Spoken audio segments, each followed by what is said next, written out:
വിദ്യാഭ്യാസ മേഖലയിലെ കാവ്യവൽക്കരണത്തിനെതിരെ ഒന്നിച്ചു നിൽക്കണം ആഭ്യന്തരമന്ത്രി. RSS പരിപാടിയിൽ പങ്കെടുത്ത വിസിമാരുടെ നടപടി വലിയ തെറ്റെന്ന് ആഭ്യന്തരമന്ത്രി രമേശ് ചെന്നിത്തല. വിസിമാരുടെ നടപടി സർവകലാശാലകളുടെ മതേതര സ്വഭാവത്തെ ഇല്ലായ്മ ചെയ്യുമെന്നും സർവകലാശാലകളുടെ വിശ്വാസ്യത ഇടിച്ചു താഴ്ത്തുമെന്നും ചെന്നിത്തല പ്രസ്താവിച്ചു. ഗവർണറെ ഉപയോഗിച്ച് കേരളത്തിന്റെ അക്കാദമിക മേഖലയെ വർഗീയവൽക്കരിക്കാനുള്ള സംഘപരിവാർ ശ്രമങ്ങൾക്കെതിരെ അതീവ ജാഗ്രത വേണമെന്നാണ് സംഭവം ഓർമ്മിപ്പിക്കുന്നതെന്നും ചെന്നിത്തല വ്യക്തമാക്കി.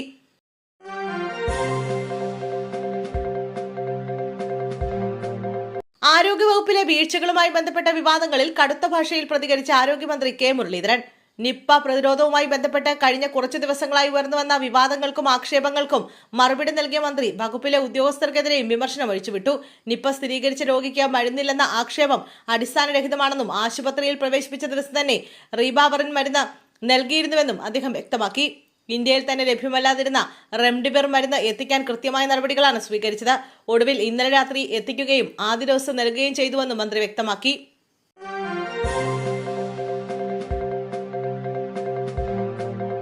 കോൺഗ്രസ് വാർഡ് പ്രസിഡന്റ് മോഷണ ശ്രമത്തിന് പിടിയിൽ. സജി കൊല്ലംകുടിയാണ് പിടിയിലായത്. നാട്ടുകാർ ചേർന്ന് ഇയാളെ പിടികൂടുകയായിരുന്നു. ഇന്നലെ രാത്രിയാണ് സംഭവം നടന്നത്.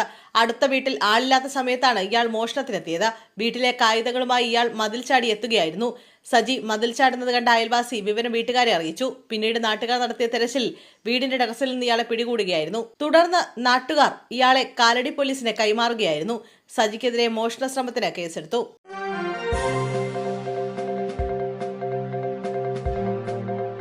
കോഴിക്കോട് നിന്ന് കാണാതായ MBBS വിദ്യാർത്ഥിനിയെ കണ്ടെത്തി. മുംബൈ താനെ റെയിൽവേ സ്റ്റേഷനിൽ നിന്നാണ് പെൺകുട്ടിയെ കണ്ടെത്തിയത്. പെൺകുട്ടി വീട്ടിലേക്ക് വിളിച്ച് അവിടെയുണ്ടെന്ന കാര്യം അറിയിക്കുകയായിരുന്നു. കോഴിക്കോട് മെഡിക്കൽ കോളേജ് പോലീസും ബന്ധുക്കളും താനെയിലേക്ക് പുറപ്പെട്ടു. പാലക്കാട് സ്വദേശിനിയായ അമൃതയാണ് ഇന്നലെ മുതൽ കാണാതായത്. ഡോക്ടറെ കാണാൻ പോവുകയാണെന്ന് പറഞ്ഞ് ഹോസ്റ്റലിൽ നിന്ന് ഇറങ്ങിയതാണ് പെൺകുട്ടി. പരീക്ഷാ ടെൻഷനിലായിരുന്നു അമൃതയെന്ന് സഹപാഠികൾ പറഞ്ഞിരുന്നു. പെൺകുട്ടി കണ്ണൂരിലേക്ക് പോയതെന്നായിരുന്നു ആദ്യമുയർന്ന സംശയം.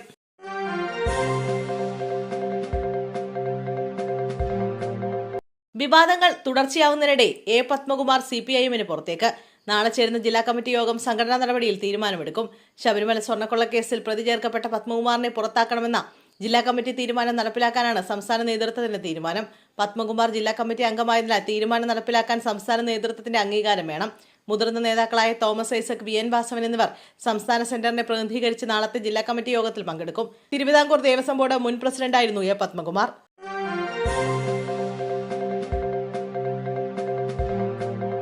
മുഖ്യമന്ത്രി ഫയലിൽ ഒപ്പിട്ടില്ല. പാലക്കാട് മെഡിക്കൽ കോളേജിൽ ശമ്പളം മുടങ്ങി. ധനവകുപ്പിന്റെ ചുമതലയുള്ള മുഖ്യമന്ത്രി VD സതീശൻ ഫയലിൽ ഒപ്പിടാത്തതിനാൽ പാലക്കാട് സർക്കാർ മെഡിക്കൽ കോളേജിലെ 400-ലധികം ജീവനക്കാർക്ക് ശമ്പളം മുടങ്ങിയതായി PP സുമോദ് MLA. സാധാരണ 5-ാം തീയതിക്കുള്ളിൽ നൽകുന്ന ശമ്പളമാണ് 11 കഴിഞ്ഞിട്ടും കൊടുക്കാത്തത്. ശമ്പള വിതരണത്തിന് തുക ലഭിക്കാത്തതാണ് തടസ്സം. തുക അനുവദിക്കുന്നതിനുള്ള ഫയൽ ധനവകുപ്പ് മുഖ്യമന്ത്രിയുടെ ഓഫീസിലേക്ക് കൈമാറിയിട്ട് ദിവസങ്ങളായിട്ടും ഇതുവരെ ഒപ്പിട്ടിട്ടില്ല. ഡെപ്യൂട്ടേഷനിൽ ജോലി ചെയ്യുന്നവരെയും പ്രതിസന്ധി ബാധിച്ചതായി MLA ഫേസ്ബുക്കിൽ പങ്കുവച്ച കുറിപ്പിൽ പറയുന്നു.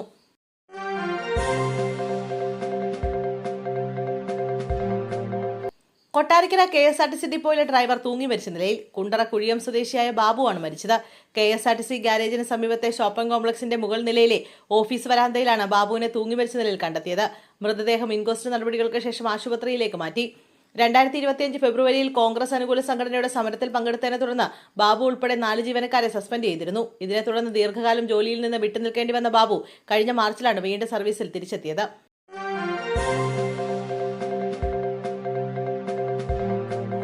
പ്രിയദർശിനി സൗജന്യ യാത്രയുമായി ബന്ധപ്പെട്ട നിർദ്ദേശങ്ങൾ പുറത്തുവിട്ട KSRTC ജൂൺ 15 രാവിലെ 8:30 മുഖ്യമന്ത്രി ഉദ്ഘാടനം ചെയ്ത ശേഷം രാവിലെ 9 മണി മുതൽ 0 ടിക്കറ്റ് ലഭ്യമായി തുടങ്ങും. അതിനു മുമ്പ് ബസ്സിൽ കയറുന്നവർക്ക് സൗജന്യം ലഭ്യമല്ല.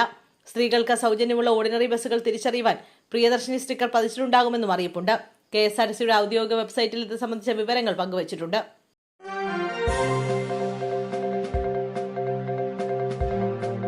പുരുഷന്മാർക്ക് ലിറ്റിൽ ഫ്ലവർ ബസ്സിൽ നാളെ സൗജന്യ യാത്ര. KSRTC ബസ്സുകളിൽ സ്ത്രീകൾക്ക് സൗജന്യ യാത്ര അനുവദിക്കാനുള്ള സർക്കാർ തീരുമാനത്തിനെതിരെ വേറിട്ടൊരു പ്രതിഷേധവുമായി സ്വകാര്യ ബസ് ഉടമ. എറണാകുളം, ആലുവ, മഞ്ഞാലി റൂട്ടിൽ സർവീസ് നടത്തുന്ന ലിറ്റിൽ ഫ്ലവർ എന്ന സ്വകാര്യ ബസ്സാണ് വ്യത്യസ്തമായ പ്രതിഷേധവുമായി രംഗത്തെത്തിയിട്ടുള്ളത്.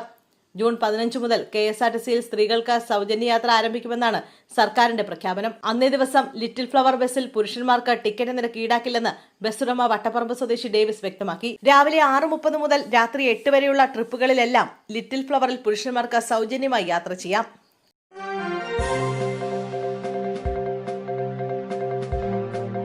മലയിടം തുരുത്തിൽ ഒടുവിൽ പരിഹാരം. ഫോർമുല അംഗീകരിച്ച ഇരുവിഭാഗവും. അധികാരമേറ്റ ഉടൻ തന്നെ UDF സർക്കാരിന് തലവേദനയായ എറണാകുളം മലയിടം തുരുത്ത് ഭൂമി കുടിയിറക്കൽ പ്രശ്നത്തിന് പരിഹാരമായി. മന്ത്രി റോജി എം ജോണിന്റെ നേതൃത്വത്തിൽ സർക്കാരും പ്രാദേശിക ജനപ്രതിനിധികളും ചേർന്ന് നടത്തിയ നിർണായക ചർച്ചയിൽ ഉയർന്നു വന്ന സമവായ ഫോർമുല ഇരുവിഭാഗവും അംഗീകരിച്ചു. ഇതേ തുടർന്ന് സമരസമിതി സമരം ഔദ്യോഗികമായി അവസാനിപ്പിച്ചു. കുടിയിറക്ക ഭീഷണി നേരിടുന്ന ദലിത് കുടുംബങ്ങൾക്ക് അവർ നിലവിൽ കഴിയുന്ന ഭൂമിയിൽ തന്നെ ജീവിക്കാനുള്ള സാഹചര്യം ഒരുക്കണമെന്ന ആവശ്യമാണ് ഒടുവിൽ അംഗീകരിക്കപ്പെട്ടത്. ചർച്ച വിജയിച്ചെന്നും തർക്കങ്ങൾ പരിഹരിച്ച് മുന്നോട്ടു പോകാൻ ധാരണയായെന്നും യോഗത്തിന് ശേഷം മന്ത്രി റോജി എം ജോൺ അറിയിച്ചു.